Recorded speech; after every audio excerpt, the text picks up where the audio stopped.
Burn or save, who pays, IRA, and TSP Part 3. This is Fednobabble, where Kevin and Cassie make federal retirement benefits understandable for humans like you.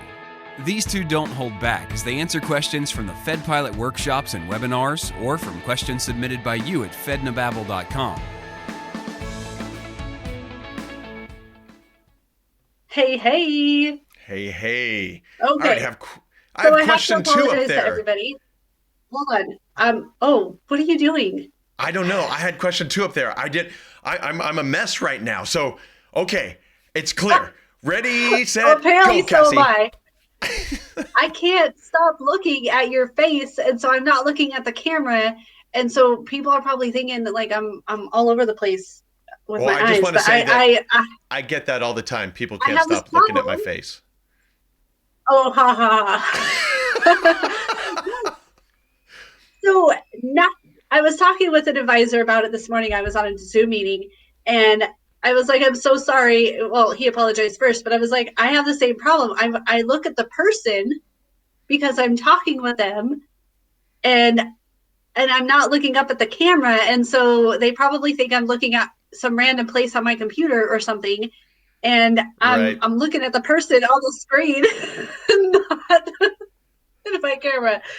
So, So anyways, I don't know. I think you're okay. I think that it okay, looks good, to me good. like you've been looking at me. So could have fooled me. So Awesome. Well, I think you're let's okay. move on. That's just Okay. my little whatever. Very good. All right. Question number one. Wouldn't it benefit to not, actually, I'm going to reword this a little bit. Wouldn't it be beneficial to use your sick leave or to not use your sick leave and retire early? That way you can just put more into your retirement and TSP and then get paid out for sick leave. Basically, what they're saying is, isn't it better to save up sick leave and annual leave rather than burn it before you retire? What say you, Cassie? Well, it depends on your situation, Yep. right? Sick leave is automatically added to your uh, retirement computation pension amount. Um, and annual Mm-hmm. leave is automatically paid out in a lump sum, typically within 2 weeks to 30 days of retirement or separation. However, there are certain situations where, your sick leave is there to be used for a reason. My husband, when he was working for the federal government and he got into his motorcycle accident, he was able to use his sick leave and his annual leave for the 3 months he laid in the bed Wow.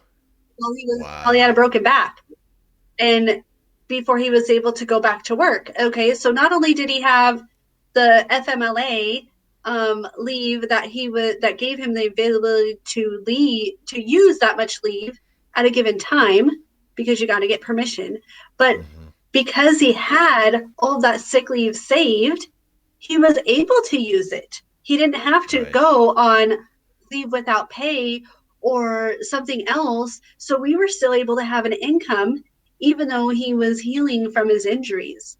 So it can also not just be sick leave, but it can serve as a short disability type income policy as well. It's used in the same concept. It is not a short term disability policy, but it can be used for that's it can be used as such in a situation where somebody may not have that coverage and needs to use that leave for certain medical reasons. So Right. sick leave, it is nice to have a bucket of it saved for when you need to use it. But in the event that you don't use it, yes, it automatically can increase your pension amount as well. It won't help you for eligibility purposes. Right. Okay, so if you are at your MRA, you've got to have 30 years or 10 years if you're going to take a reduced benefit, 60 with 20, 62 with 5 years. It's not going to help. Like if somebody is age 62 and they only have 3 years, they're not going to have enough sick leave to count anyways for eligibility, but they can't, if they can't use it to add more months or something. Like if they're, a couple of months till retirement and you think, great, I've got sick leave, I'm just going to use it to be eligible. That's not how that works. Right. But it will increase your pension. And in fact, it's the same, it's $1 for hour kind of thing. And so if you, in a given year, an employee has 2,087 hours that they working hours. So the table stays the same for your sick leave. If you reach 2,087 hours, you're going to get an extra year added to your pension. And of course, if you have more hours, then you can have more time. You don't just stop at that year either. Some people think, well, I've got, it doesn't go beyond this. Well, the table still goes. It just only shows you that amount if you're looking at the sick leave chart. But it could go on as much sick leave as you can accrue throughout Yeah. your career. You could add that time, all of that time, or all of Yep. those hours rather, to your retirement computation. On the flip side, your annual leave, you are limited to how much you can have in a given year. You can earn, depending on, let's see, is it 4, 6, or 8 hours? So it depends on how many years you have in service to how many hours you're accruing for annual leave. But you can only use or you can only carry over rather a certain amount per year. Right.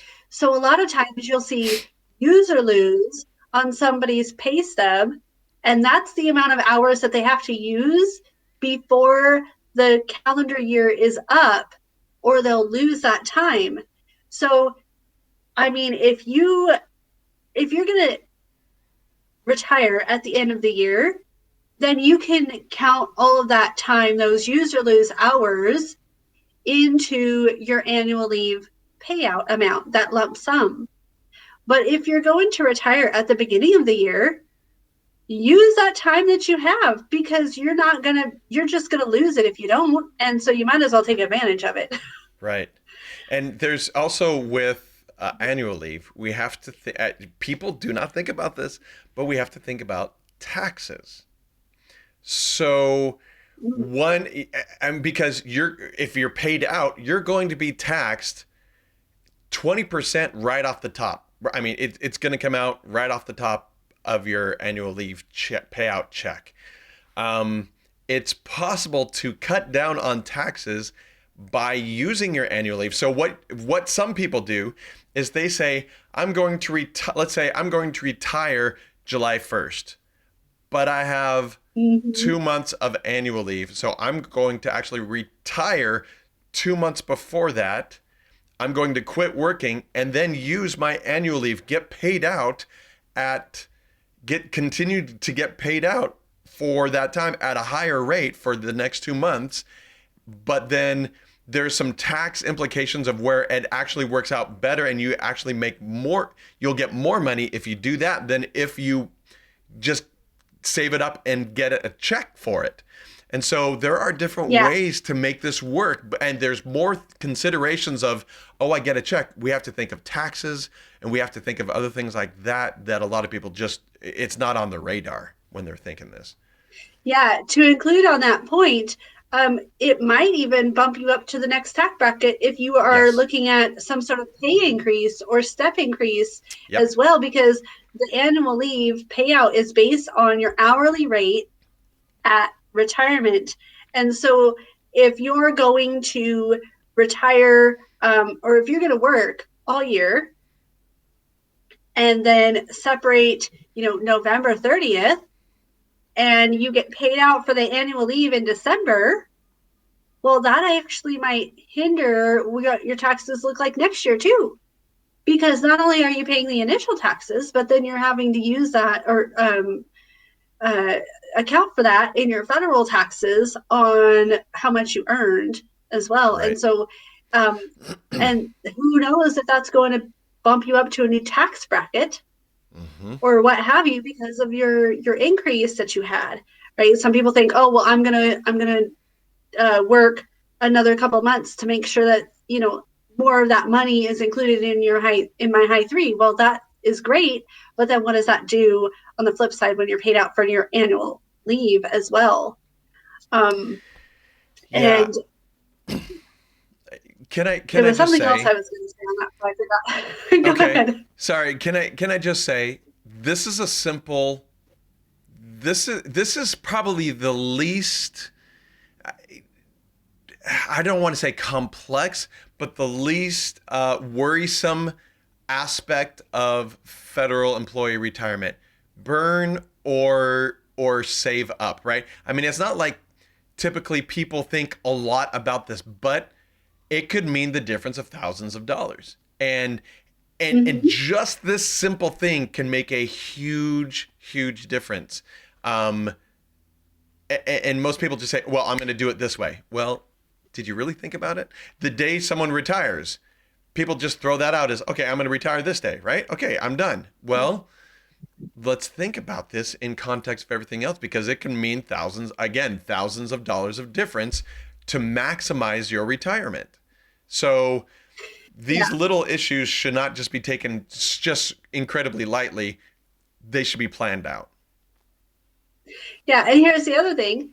Are you going to need the annual leave amount to help offset the percentage interim pension that you receive?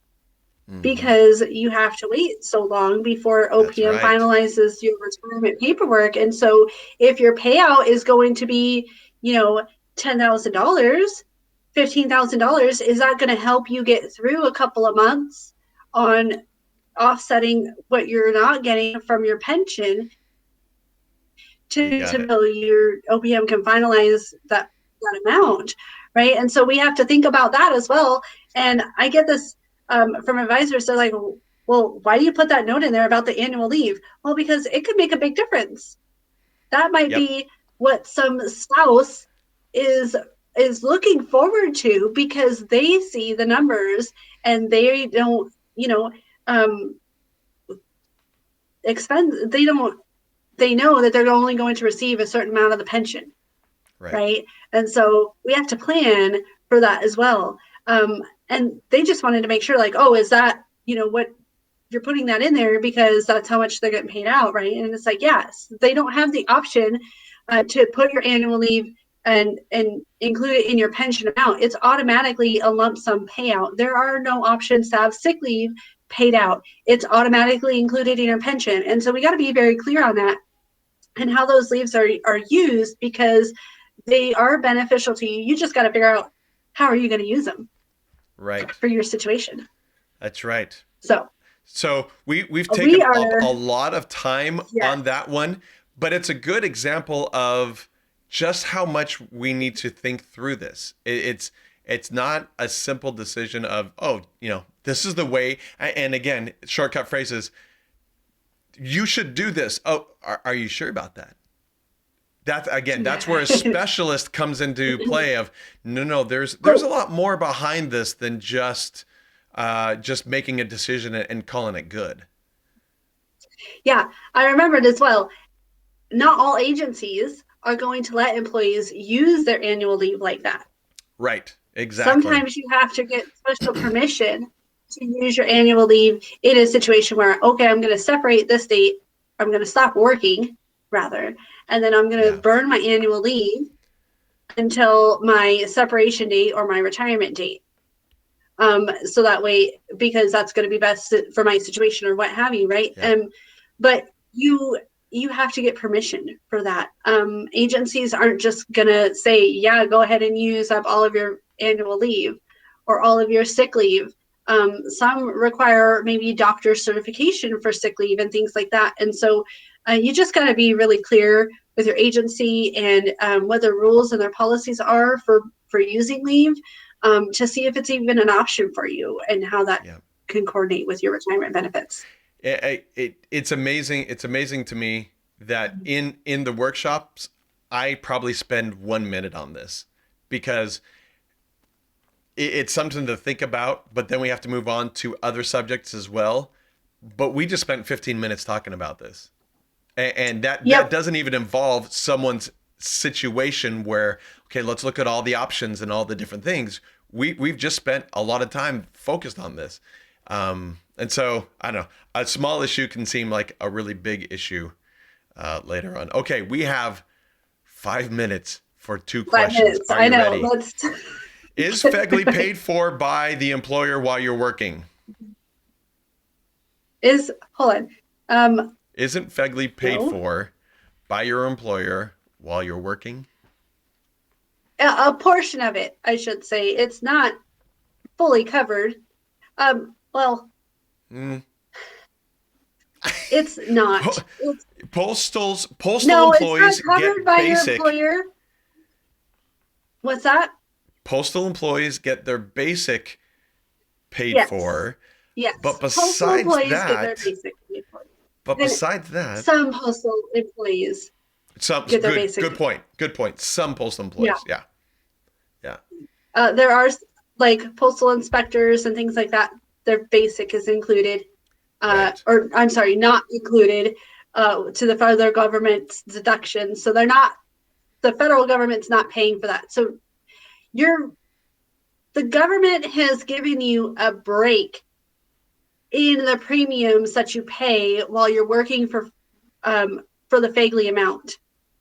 Once you retire, that premium will change and it's not because the government pays a portion of it, it's because of how they factor the premium.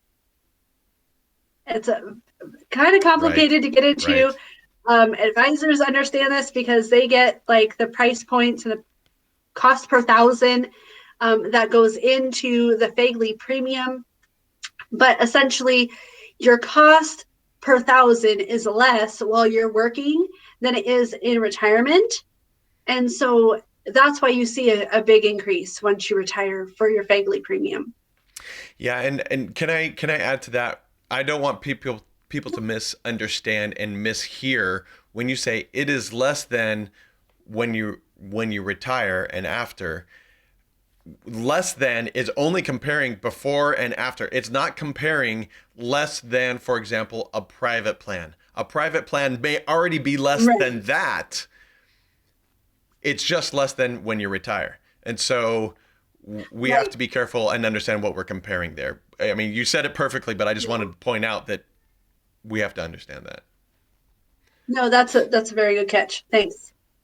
Yeah. Okay. Clarifying. Next question. This is an easy one, an easier one. How is I'll say a shorter one.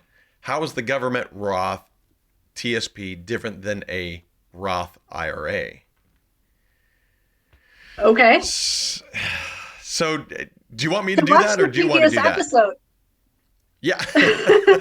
Yeah, watch the previous episode. We talk about that a little bit when we talk about traditional. A lot of when we talk about the differences between an IRA and a TSP, whether it's Roth or traditional, a lot of the same concepts are applied, right? So for instance, when you take money out of the Roth TSP, as opposed when you take money out of a Roth IRA. In the Roth TSP, you have that split. Yes. Well, you go ahead and explain it. You're so much better at it. No. I mean, you're on the right track. It's when you pull it out from the TSP, if you have, as in the example, if you have 50% in your G, 50% in your C, it'll come out 50-50. And that's Roth or traditional. It doesn't matter. In an IRA, with your Roth or traditional, you can pull it out whatever way you want to. But I think one of the biggest differences of the Roth TSP, other than Roth TSP versus a Roth IRA, is that, for example, I can put up, if I'm a federal employee, I can put $19,500 into my TSP. I can put that all into the Roth in my TSP. Right. There are income limits in an IRA so that if I make too much money, I can't put any in my Roth IRA. And even if I could, I can only put like, I think the limit is $7,500 a year, something like that. Yeah, If I'm married. it's limited on the amount that you could contribute to the Roth IRA, depending on your income and Yes. whether or not you're married and your situation, right? There are certain restrictions with the Roth IRA as opposed to the Roth TSP. And if you're looking at having a Roth TSP, there could be a match too, right? Right. Right. Whether it's Roth or traditional that you're contributing that 5% to, the government's still going to match Right. their 5% if you're contributing up to that amount. Now the government match doesn't go towards the Roth, but your match does. Right. So I just noticed we're out of time. Wait, I'm sorry. I've got to say one more thing. I've got to say one more thing real quickly. Yeah. I know we're out of time, and I hate that, and I apologize, people, but I got to say one more thing. And I'm gonna, and I hesitate to say this, but I'm going to do it anyways. Okay. Overall, and I'm just gonna say this overall, and this may be different for everyone. Roth TSPs. And again, I hate saying this, but Roth TSPs typically for an employee, I'll say, are better for the employee in that rather than a Roth IRA when you're putting the money in. When you go to take it out, it's usually the opposite. A lot of times the Roth IRAs are better of pulling it out. And we have to realize that there's a distinction between putting it in and putting it out. There are different rules, and there are different times to have your money in different areas. Again, it may be different for everyone, so I don't want to say that, that's a hard, fast rule, because it isn't. So that's my disclaimer. Yeah. That's what I had to say real quickly before we end. Any last words, Cassie? Yep. There's also different features between those policies, and I don't know. We can't say what's going to be good for you or what's not. Right. That's what you got to talk to a financial planner. But if you're curious, please reach out to us, Fednobabble.com, and we'll get you in touch with somebody who can help you. We don't give your information to everybody. We give your information specifically to one advisor who can answer these specific questions for your case. So they're going to provide a benefits analysis for you, and then also be able to answer any questions on the back end regarding these types of scenarios where you're curious which is better. So go take action. Yes. Thanks, Cassie. Sorry, everyone, for going over. See you next time. Take care. Thanks for coming. To get Cassie's comprehensive report on your federal retirement benefits at no cost, no obligation, and no sales pitch, go to Fednobabble.com. While you're there, submit a question for them to answer on the show.